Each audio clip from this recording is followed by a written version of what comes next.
like to first thank Chip and the Foundation for giving me the opportunity to present our work. I'm very grateful to be here and share this information with you today. So I will present on the genotype and functional correlates of disease phenotype in data 2. I have no conflict of interest or disclosure related to this work. And I'd just like to acknowledge upfront many of the collaborators and some of the colleagues that provided really wonderful input for this work to move it forward. So as you all know, data 2 was first discovered as a monogenic cause of systemic vasculitis that looks very much like polyarteritis nodosa. This is the seminal work from the group at NIH and also from Israel to describe this condition. Over time, other phenotypes of data 2 have emerged.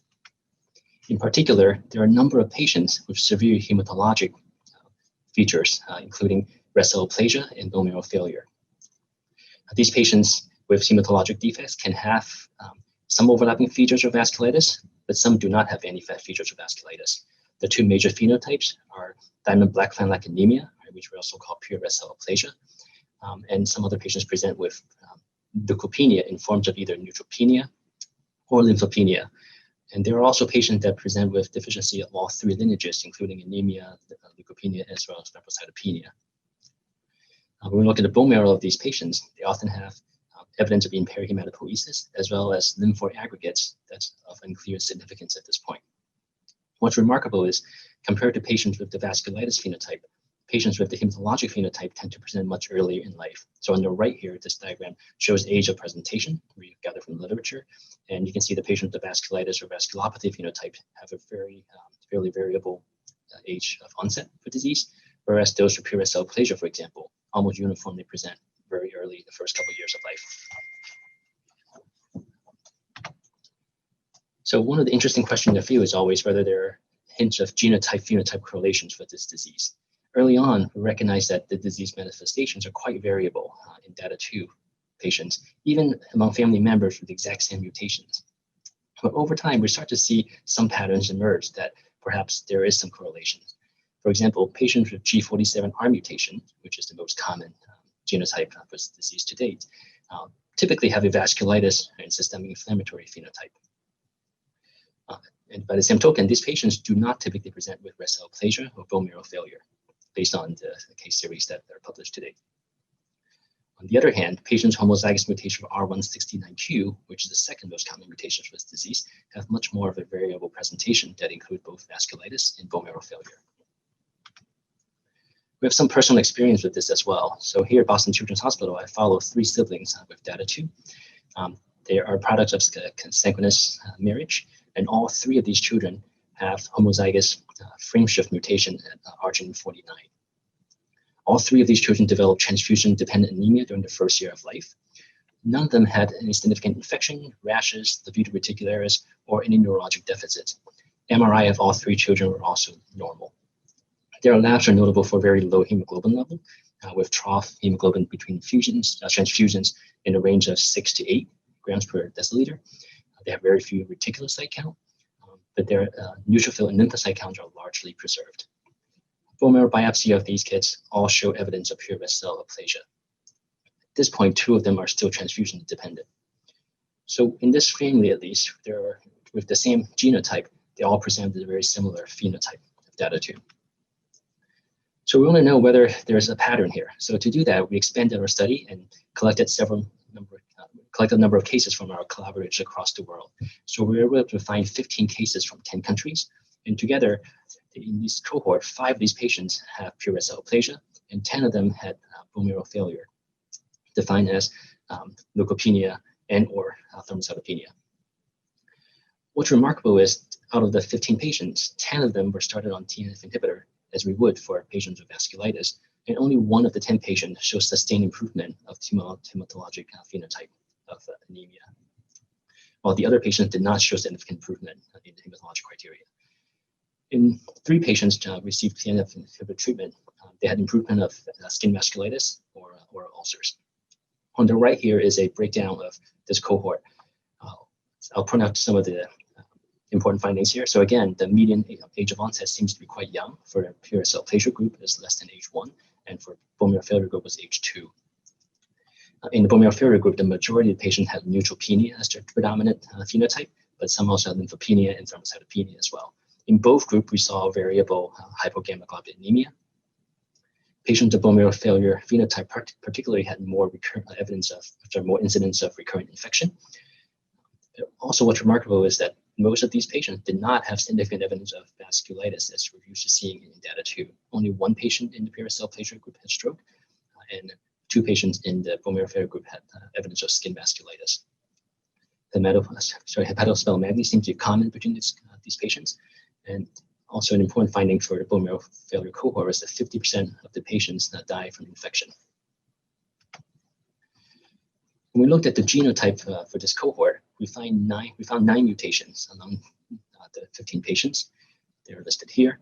7 of these 9 mutations has been described previously, and I highlighted those in red here. What's remarkable is that the majority of these mutations we found in this cohort have been previously described in data 2 cases with some of the phenotypes that's consistent with bone marrow failure. So we can see it in red here. So these mutations previously described patients with hemolytic anemia, paracel, bone marrow failure syndrome.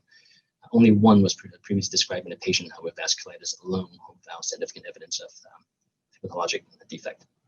So again, this perhaps points to some correlation between the genotype and their disease phenotype. But we only have 15 patients with that, so that's still difficult to tell a pattern. So we expanded the study further by a literature search and look at other cases that have been described before with the different genotype and phenotypes. So we reviewed the literature from 2014 to 2019. We tried to exclude, to the best of our ability, duplicated cases in the literature, and also we exclude asymptomatic cases. Through a number of large case series, we came up with 100 cases with the vasculitis or stroke and systemic inflammation phenotype.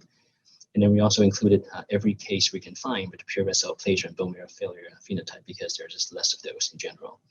So of the 186 cases we reviewed, we included 152 cases in the analysis. Adding on the cases in our cohort, we came up with 100 cases of vasculitis, 38 cases of pure vessel aplasia, and 29 cases of bone marrow failure syndrome. So first, we're going to look at the genotype of this patient group. So in total, there are 167 patients in this analysis. Among these patients, there were 61 unique ADH2 mutations. When we put the mutation in their disease phenotype in the Venn diagram, you can notice that there are mutations that are fairly unique to the vasculitis group. See here, there's 24 of these unique ADH2 mutations in the vasculitis group that are not shared with the other phenotypes. Similarly, there are 12 mutations in each of the pure cell aplasia group and also bone marrow failure group that were only seen in their individual phenotype without much overlap with the others. There are 7 mutations that overlap between pure cell aplasia and the bone marrow failure group, but much fewer overlap between the hematologic groups with the vasculitis group. Only 6 of these mutations overlap with the vasculitis group, and among this total of 61, only 2 mutations were described in all 3 phenotypes. When we put all of these mutations on a table based on the exonic distribution, we can see here that there are certainly many mutations. And what I point out here is in blue text on the top part, right? So these are mutations found only in the vasculitis predominant cases. And then the bolded and the color ones, they're the ones that are overlapping with other phenotypes. You can see the majority of the vasculitis-associated mutations do not have significant overlap with the other phenotypes. So next, we wanted to see what type of mutation are we dealing with in these patients. So we sorted mutations into categories of missense mutation, right? Changing one amino acid, indels, insertion deletions, nonsense mutations for early termination of stop codon, or splice site mutations. So first, in the vasculitis group of 100 patients, which means 200 alleles, we can see that the majority of the mutations in the vasculitis group were missense mutations, with very few having indels, nonsense mutations, or splice site variants. This is quite different from the pure rest cell aplasia group, where about half the patient have something other than a missense mutation. So we see quite a bit of insertion deletions in this group. The bone marrow failure group is somewhere in between, but we still see a good distribution of other non-missense mutations compared to the vasculitis group.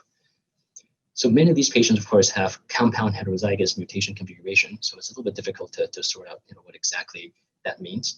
So what we did is, if we filter the analysis to patients with only homozygous mutations, to really specifically look at their genotype, we can see that the patients with vasculitis phenotype almost uniformly have missense mutations, whereas patients in pure cell aplasia group still had 50% of patient that had mostly indels and nonsense mutations compared to the vasculitis group.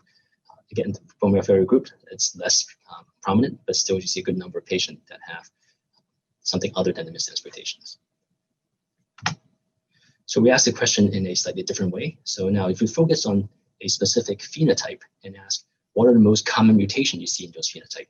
So for vasculitis, as you would expect, the most common phenotype is G47R. Next is followed by R169Q. In pure cell aplasia, G47R doesn't show up. The most common mutation we see in this phenotype is G358R. And the next is a frame shift mutation in arginine 49. R169Q does show up here as one of the more common ones as well. Moving on to the bone marrow failure group, the most common mutation we see is R169Q, and the second one is G358R, which is what we saw in the pure cell aplasia group before. And again, G47R doesn't really show up in either of these groups. Now, walking to slightly a different direction, if we ask, looking at the most common mutation in each of these categories, and look at their breakdown of different phenotypes. So for G47R, it seems like, at least based on this literature search, that the patients almost uniformly have the vasculitis inflammatory phenotype. Patients with G358R tend to have sort of split between rest cell aplasia and bone marrow failure, versus R169Q. As it's noted in the literature, it seems to be quite variable in terms of presentation, and they can present with all three different phenotypes. So in this recent study by Dr. Ozan's group, it really very nicely illustrates this concept that we're trying to present. So they presented a nice series of 24 patients, which is a fairly large number of patients with this disease. 14 of them with the vasculitis and PAN-like phenotype, and 10 of them with the pure cell aplasia, DBA-like phenotype. You can see in the vasculitis patient group, almost every one of these patients have a G47R mutation, and one had G47V mutation.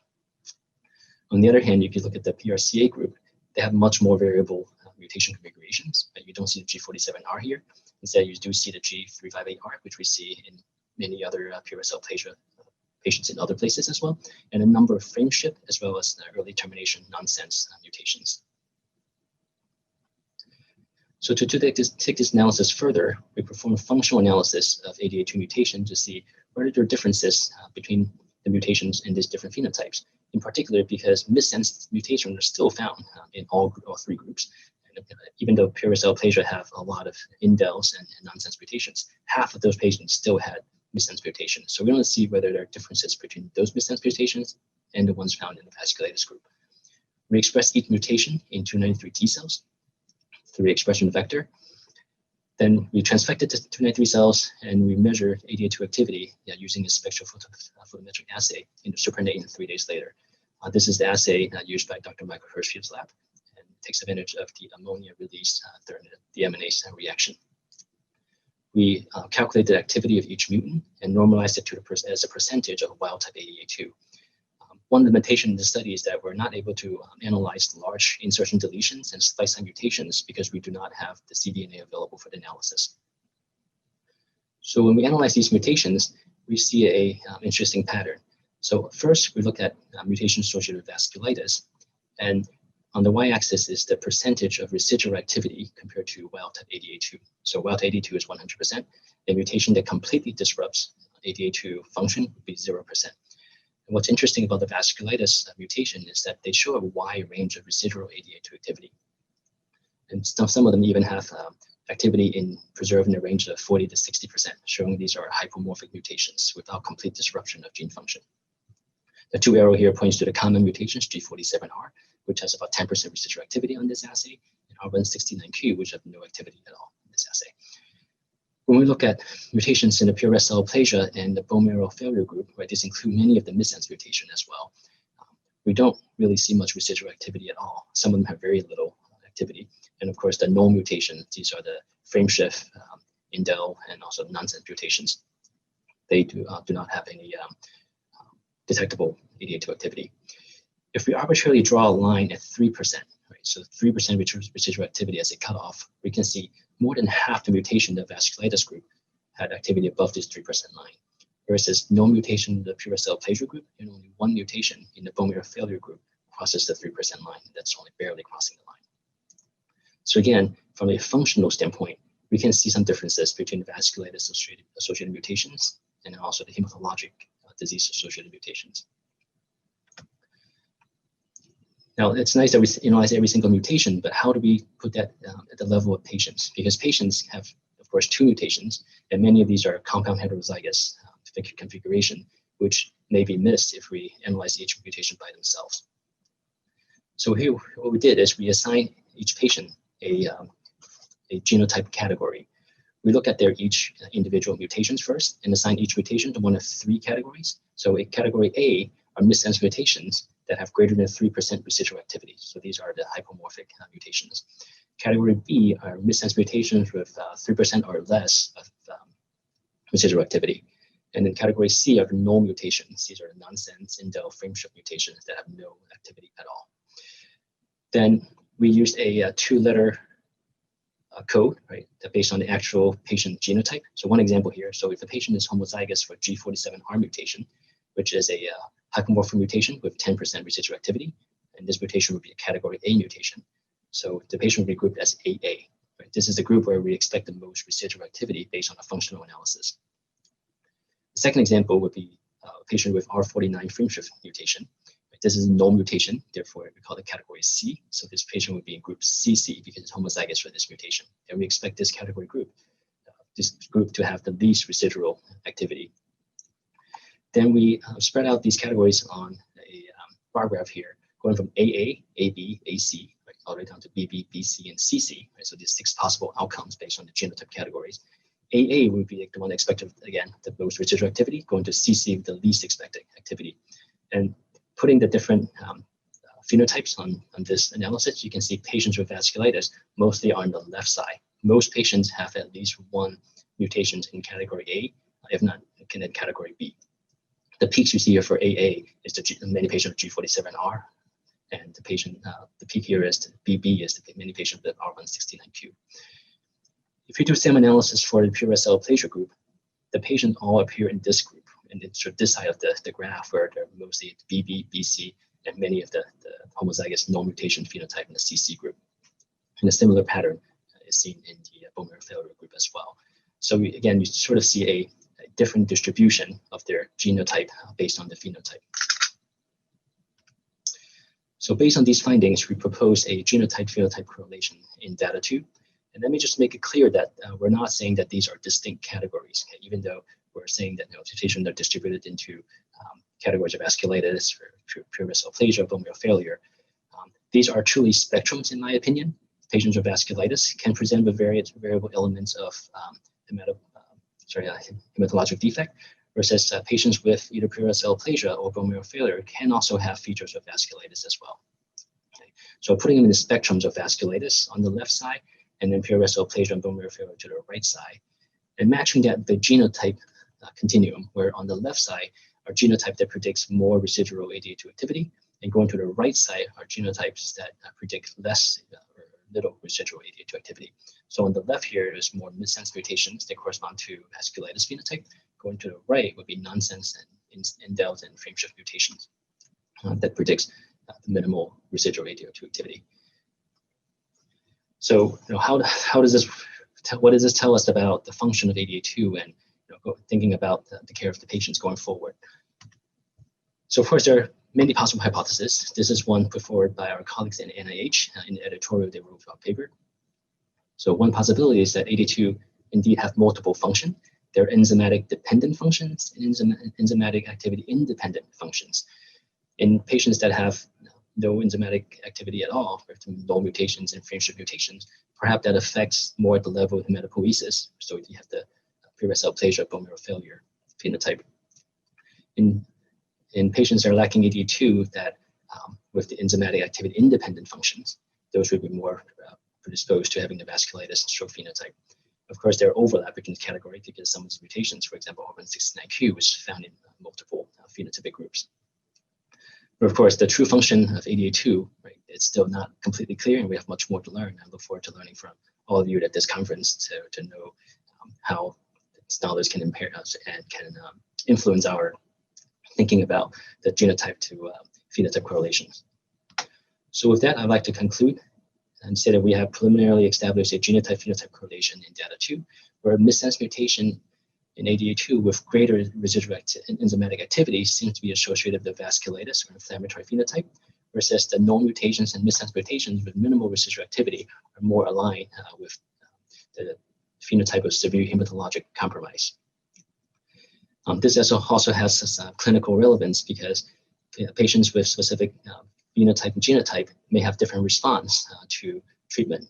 Right? For the vasculitis phenotype, I think overwhelmingly we all agree that tumor necrosis factor inhibitor is the right treatment.